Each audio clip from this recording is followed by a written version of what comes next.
I haven't always been a realtor. I started my career as a landscape architect.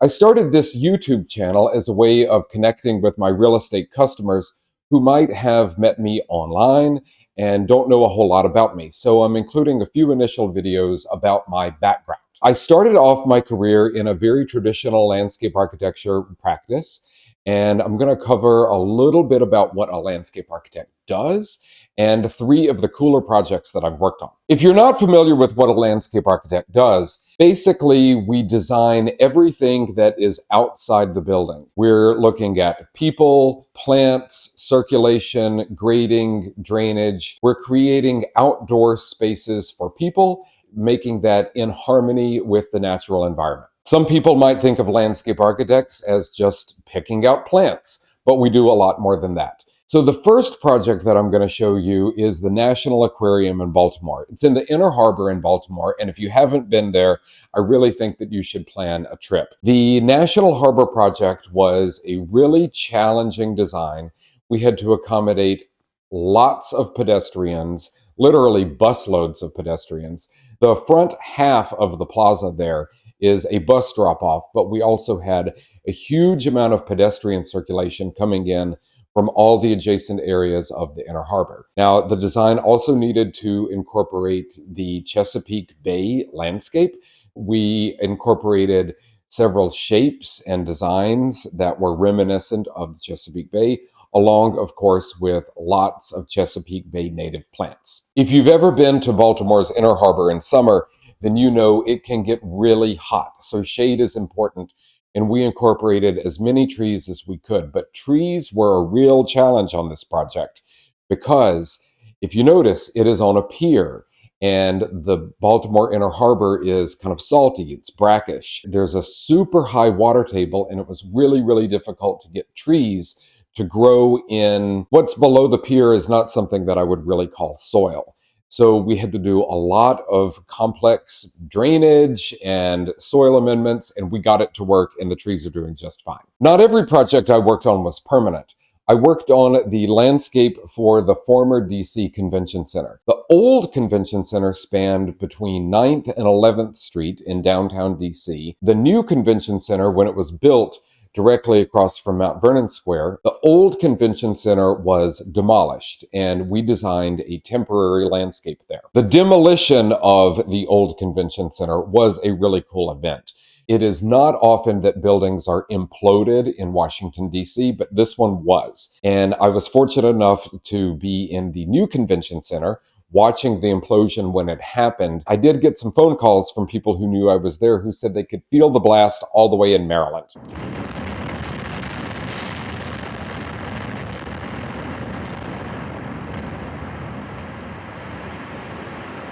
When the old building was gone, this opened up the 10th Street corridor, which had previously been blocked. We used the 10th Street corridor to form the DC Art Walk. There were several local artists that displayed their work on these large canvas structures that cantilevered out over the pedestrian walk there. Around the perimeter of the site, we fit as many plants as we could, but the center of the site was parking, sometimes an event space at other times. Cirque du Soleil did come and perform here. Whereas that last project was temporary, the next one I'm going to show you certainly isn't. I worked on a historic rehabilitation of Branch Brook Park in Essex County, New Jersey. This is in the city of Newark. This was the first county park in the country. It was originally designed by the Olmsted firm. That's the same firm that designed Central Park in New York and the Capitol grounds and many other landscapes that you might be familiar with. Branch Brook Park was a beautiful and significant historic landscape that had fallen on really hard times by around the 1960s. When I started working on the project in 2001, I wore construction boots to enter the park, not just because it was under construction, but because I was trying to avoid stepping on needles. We started off with a master plan in order to figure out all the ways that we could preserve and enhance a lot of the historic fabric that was already there, but also to accommodate the changing needs of the surrounding neighborhoods in Newark. Then I spent a decade of my life in Newark, New Jersey, which I came to know and love. I was working on multiple phases of design and renovation and construction and maintenance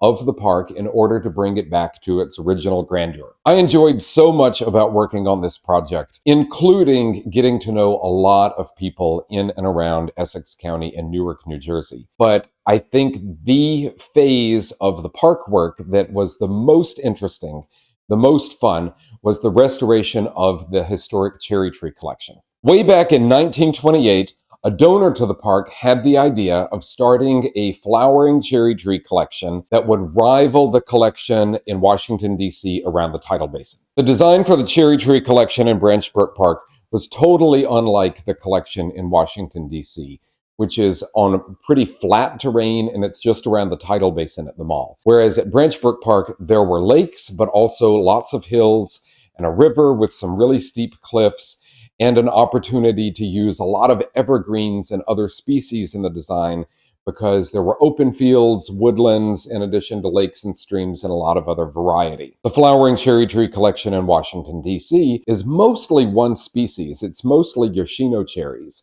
Whereas in Branch Brook Park, there were about a dozen or 24 different varieties of cherry trees that were planted there that bloomed at all different times, that extended the blooming period from about 2 weeks up to almost 6, and multiple different colors and textures. It was a really, really dramatic display. I went to multiple nurseries, worked with contractors to pick out the trees, locate the trees on site, worked with maintenance crews in order to refine protocols for pruning and maintaining the trees and not mowing right up to the trees and cutting the bark with the mowers. This was all super rewarding and I loved that. These days I'm practicing real estate in Virginia. Landscape architecture remains my first passion. I have a lifelong love of plants and landscape and ecology and horticulture. There was so much that I learned throughout my career in landscape architecture that I think really helped prepare me to get into real estate. Contracts, grading, drainage, surveys, easements, and working with people. If you're interested in buying or selling a home in Virginia, please visit bradgarner.com. The link is in the description. And if you made it all the way to the end of this video, please like and subscribe.